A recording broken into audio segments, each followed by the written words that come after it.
Hello, very good morning. क्या GST में road permit की आवश्यकता होगी? जी, उत्तर है हाँ। रोड परमिट को रोड परमिट के नाम से नहीं जाना जाएगा, बल्कि ई वे बिल के नाम से जाना जाएगा। जब भी कोई सप्लायर ऑफ गुड्स या सर्विसेज माल को सप्लाई करता है और उस कंसाइनमेंट की वैल्यू 50,000 रुपए या उससे ज्यादा की होगी, तो ई वे बिल का इशू करना अनिवार्य होगा। और उसके कम वैल्यू पे ये उसकी ऑप्शन पे है कि वो उसको इशू करता है या नहीं। चलिए हम ई वे बिल को एक एग्जाम्पल के साथ समझते हैं। मान लीजिए दो व्यक्ति हैं, राम जो कि जमशेदपुर में रहता है और रहीम जो कि उड़ीसा में रहता है। राम सप्लायर है और रहीम रिसिपेंट है। अब यहाँ पे दो सिचुएशन हो सकती है। पहली कि राम खुद से या भाड़े में किसी गाड़ी को लेकर, जो उसने भाड़े में अपने कंट्रोल में ले ली है, उसमें माल को लोड करके रहीम को भेज देता है बिना किसी ट्रांसपोर्टर की सहायता के। और दूसरी, राम रहीम को माल भेजता है किसी ट्रांसपोर्टर के सहायता से। राम जमशेदपुर से उड़ीसा माल भेजता है किसी ट्रांसपोर्टर की सहायता से। कि राम खुद से अपनी गाड़ी में या भाड़े में ली गई गाड़ी में माल को उड़ीसा रहीम के पास भेजता है। इस सिचुएशन में राम माल की मूवमेंट शुरू होने से पहले ही फॉर्म जीएसटी INS 1 के पार्ट 1 को भरेगा। उस पार्ट में उसको माल की डिटेल्स को भरना पड़ेगा और उसके बाद वो पार्ट बी को भरेगा। पार्ट बी में वाहन की डिटेल्स को भरना पड़ेगा। मतलब पार्ट ए में माल का डिटेल जाएगा और पार्ट बी में वाहन का डिटेल जाएगा। किस फॉर्म में? INS 1, GST INS 1। याद रखिएगा, जीएसटी INS 1 फॉर्म ए में माल का डिटेल्स, फॉर्म बी में वाहन का डिटेल्स। और जैसे ही आप पार्ट बी को भर देंगे, ई वे बिल जनरेट हो जाएगा। और दूसरी सिचुएशन में क्या होगा? राम ने रहीम को माल भेजा, किसकी मदद से? ट्रांसपोर्टर की मदद से। उस केस में भी राम जैसे ही गुड्स की मूवमेंट को स्टार्ट करेगा, उस वक्त उसको क्या भरना पड़ेगा? याद कीजिए, क्या भरना पड़ेगा? Form GST INS 1। उसमें वो क्या भरेगा? उसमें वो पार्ट ए को भरने के बाद में पार्ट बी में वो ट्रांसपोर्टर्स की डिटेल्स को भरेगा। कई एक बार ट्रांसपोर्टर का सारा डिटेल्स हमारे पास नहीं होता है, जैसे कि ट्रक नंबर, व्हीकल नंबर हमारे पास नहीं होता है। उस केस में ट्रांसपोर्टर्स बाकी डिटेल्स को भर देगा और भरने के बाद में ट्रांसपोर्टर खुद ब खुद ई वे बिल जनरेट कर सकेगा। ई वे बिल जनरेट होने पर एक e way bill number, EBN number generate होगा, जो कि सप्लायर, ट्रांसपोर्टर और रिसिपेंट, मतलब राम, ट्रांसपोर्टर और रहीम तीनों के पास उपलब्ध हो जाएगा। अगर रहीम को लगता है कि राम ने जो माल उसे बेचा है उसमें कुछ प्रॉब्लम है, उसने जो माल मांगा था राम ने उस माल को नहीं भेजा है, तो वो चाहे तो 72 घंटे के अंदर ई वे बिल को रिजेक्ट कर सकता है।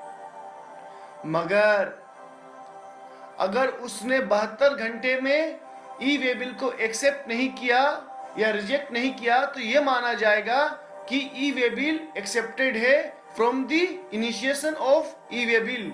ई वे बिल में पहले हमें मालूम था ना, सेल टैक्स में या वैट में भी ट्रांसपोर्टर को दूरी के हिसाब से माल पहुंचाना होता था, और वे बिल जो होता था, रोड परमिट जो होती थी, उसका एक स्पेसिफाइड टाइम फ्रेम था कि माल को ई वे बिल को इतने दिन में पूरा करना होगा। कुछ उसी तरह का प्रोविजन जीएसटी में भी है। यहाँ पर भी वैलिडिटी पीरियड होगी कि ट्रांसपोर्टर को कितनी दूरी का माल कितने दिन में पहुंचाना पड़ेगा। यदि यात्रा की दूरी 100 किलोमीटर से कम है तो आपको माल 1 दिन के अंदर में पहुंचाना पड़ेगा। वैलिडिटी पीरियड 1 दिन होगी। अगर यात्रा की दूरी 100 किलोमीटर से 300 किलोमीटर है तो वैलिडिटी पीरियड 3 दिन होगी। अगर यात्रा की दूरी 300 किलोमीटर से ज़्यादा और 500 किलोमीटर से कम है तो वैलिडिटी पीरियड 5 दिन होगी। अगर यात्रा की दूरी 500 किलोमीटर से ज्यादा और 1000 किलोमीटर से कम है तो वैलिडिटी पीरियड 10 दिन की होगी। और यात्रा की दूरी अगर 1000 किलोमीटर से ज्यादा है तो वैलिडिटी पीरियड 15 दिन की होगी। अगर ई वे बिल जनरेट होने के बाद में कोई कारण से हम माल ट्रांसपोर्ट नहीं कर पाए या जो माल हमने ट्रांसपोर्ट किया है माल उसके अनुसार ट्रांसपोर्ट नहीं कर पाए तो ई वे बिल को कैंसिल करने का प्रोविजन है। अब सबसे बड़ी बात, ई वे बिल जनरेट कौन करेगा? पहला, जिन्होंने 50,000 रुपए से ऊपर का माल भेजा है। दूसरा, सप्लाई के दौरान भेजा है। तीसरा, अगर आप किसी कारण अनरजिस्टर्ड डीलर से माल परचेज करते हैं तो जो रजिस्टर्ड डीलर होगा उनको भरना पड़ेगा। चौथा, आपको रजिस्टर्ड डीलर होना अनिवार्य है। कब भरना पड़ेगा? जैसे ही आप मूवमेंट ऑफ गुड्स करेंगे, आप अपने दुकान से माल को निकालेंगे, उसी वक्त आपको ई वे बिल को जनरेट करना पड़ेगा और form GST INS 01 part A के अंदर इनवॉइस की सारी डिटेल्स को भरना पड़ेगा। मैंने आपको यह भी बोला बीच में कि ई वे बिल में वैलिडिटी पीरियड्स हैं, बट कोई कारण से भूस्खलन हो गई है, फ्लड आ गई है या कोई और भी नेचुरल कैलामिटीज आ चुकी हैं और उसके कारण जो है आप ई वे बिल में दी गई जो वैलिडिटी पीरियड्स है उसके अनुसार माल को नहीं पहुंचा पाएंगे। उन केसेस में कमिश्नर एक नोटिफिकेशन के द्वारा ई वे बिल की पीरियड्स को बढ़ा सकता है। एक बार क्या होता है कि एक बड़े ट्रांसपोर्टर, एक बड़े व्हीकल के अंदर में कई कंसाइनमेंट्स को डाला जाता है। छोटे छोटे ई वे बिल निकले तो अब ये तो होगा नहीं कि ट्रक भरी नहीं है और ट्रांसपोर्टर माल लेके निकल जाएगा। ट्रांसपोर्टर भी जो है वो अपने ट्रक को पूरी तरह यूटिलाइज करेगा। तो उन केसेस में क्या होगा, अगर एक ही व्हीकल के अंदर में मल्टीपल कंसाइनमेंट्स हैं, मल्टीपल वे बिल जनरेट हो चुके हैं, तो ट्रांसपोर्टर सारे वे बिल को लेकर फॉर्म जीएसटी INS 02 को भरेगा, INS 02 को भरेगा और उसमें वो सारे वे बिल के डिटेल्स को भर देगा और उसके बाद में कंसोलिडेटेड ई वे बिल जनरेट होगा जो कि जीएसटी INS 02 के फॉर्म के माध्यम से जनरेट होगा। जीएसटी INS 02 कई एक ट्रक्स की नेशनल परमिट्स नहीं होती हैं, वो एक ही स्टेट के अंदर में ट्रेवल कर सकते हैं। उन केसेस में अगर आप अपने व्हीकल से एक ट्रांसपोर्टर अपने व्हीकल से दूसरे व्हीकल में माल को ट्रांसफर कर देता है तो जो पुराना वाला ई वे बिल था वो काम नहीं करेगा, आपको दोबारा ई वे बिल भरना पड़ेगा। जितनी बार भी आपने माल को एक व्हीकल से दूसरे व्हीकल में ट्रांसफर कर दिया, आपको कौन सा फॉर्म भरना पड़ेगा? पहला वाला फॉर्म क्या था, याद कीजिए, जीएसटी INS 01। पहले भी वेट में सारी चीजें थी मगर अभी नई कॉन्सेप्ट आ रही है। हर व्हीकल में एक इलेक्ट्रॉनिक डिवाइस लगेगी और उसका नाम होगा RFID, radio frequency identification device. उस रेडियो फ्रीक्वेंसी आइडेंटिफिकेशन डिवाइस के अंदर में आपके सारे ई वे बिल के डिटेल्स होंगे। आपने देखा होगा पिछले 15-20 दिनों, महीने भर के अंदर में लगभग जितने भी चेक पोस्ट थे इंडिया में, सारे चेक पोस्ट को हटा दिया गया है और गवर्नमेंट की ये मंशा है वो जाम खत्म हो जाए, कम हो जाए और ट्रांसपोर्टर को बहुत फायदा हो। ट्रांसपोर्टेशन जो है, ईज ऑफ ट्रांसपोर्टेशन भी एक नया कॉन्सेप्ट जनरेट हो रहा है। अब इस RFID से होगा क्या, गवर्नमेंट इसको चेक कैसे करेगी, इसको आइडेंटिफाई कैसे करेगी कि एक स्टेट में अगर कोई व्हीकल मूव करता है, एक स्टेट के अंदर में कोई व्हीकल घुस आता है तो उस व्हीकल का जांच उस स्टेट में एक ही बार होगा, अनलेस अनटिल ऐसा कुछ इंफॉर्मेशन डिपार्टमेंट के पास में है कि कुछ टैक्स इवेजन हो रहा है, उसी वक्त उसको डिटेन किया जाएगा। अदरवाइज जो है एक व्हीकल का जांच पूरे स्टेट के अंदर में एक ही बार होगा और आप जैसे ही चेक इन करेंगे, जैसे ही आपको कहीं पे रोका जाएगा, वहां पर जो चेकिंग इंस्पेक्टर होंगे वो अपनी स्कैनर से आपके रेडियो फ्रीक्वेंसी आइडेंटिफिकेशन डिवाइस को मैप करेंगे और मैप करने के बाद में उनको यह मालूम चल जाएगा कि इस गाड़ी में क्या क्या माल जा रहा है।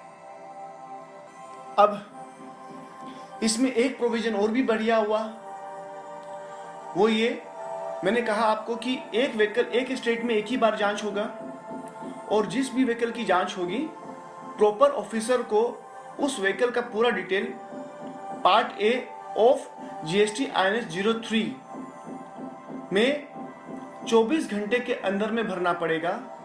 व्हीकल कहीं पर इंटरसेप्ट या डिटेन किया गया है और उसका जो डिटेंशन का टाइम पीरियड है, इंटरसेप्शन का जो टाइम पीरियड है, अगर 30 मिनट से ज़्यादा का है तो ट्रांसपोर्टर चाहे तो GST INS 04 के अंदर में जाकर इंफॉर्मेशन दे सकता है कि vehicle had been detain for a period of more than 30 minutes.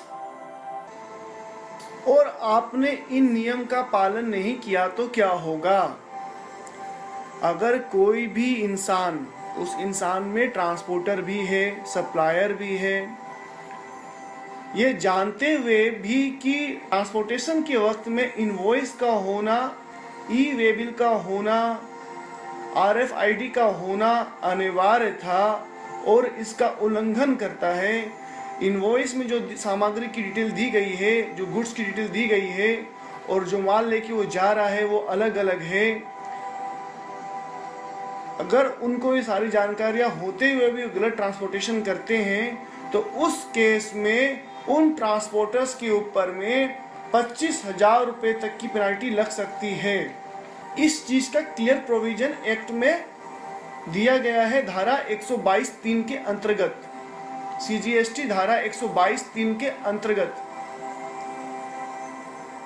अब अगर आप बिना इनवॉइस के माल लेके जा रहे हो या गलत माल लेके जा रहे हो, वो माल जो कि इनवॉइस में नहीं है, आप उसके अलावा भी माल लेके जा रहे हो और आपका ट्रक कहीं पर भी डिटेन हो जाता है, सीज हो जाता है, उस केस में अगर जिनका माल है वो ओनर खुद से आ जाते हैं तो उनको कम से कम टैक्स पेमेंट करना पड़ेगा स्पॉट में और उतना ही पैसा पेनाल्टी के रूप में देना पड़ेगा। अगर उस सामान के ऊपर में 1 लाख रुपए का टैक्स बनता है तो 1 लाख रुपए का टैक्स और 1 लाख रुपए का पेनाल्टी स्पॉट पे देना पड़ेगा।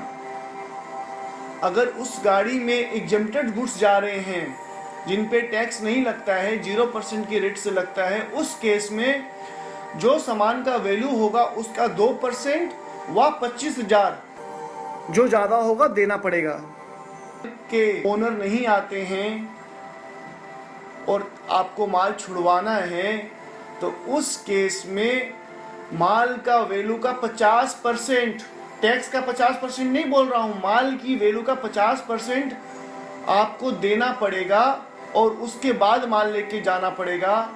अगर उस गाड़ी में एग्जम्प्टेड गुड्स जा रहे हैं और उसके ओनर भी नहीं आते हैं तो उस केस में वैल्यू का 5% या फिर 25,000 जो ज़्यादा होगा वो कम से कम देना पड़ेगा।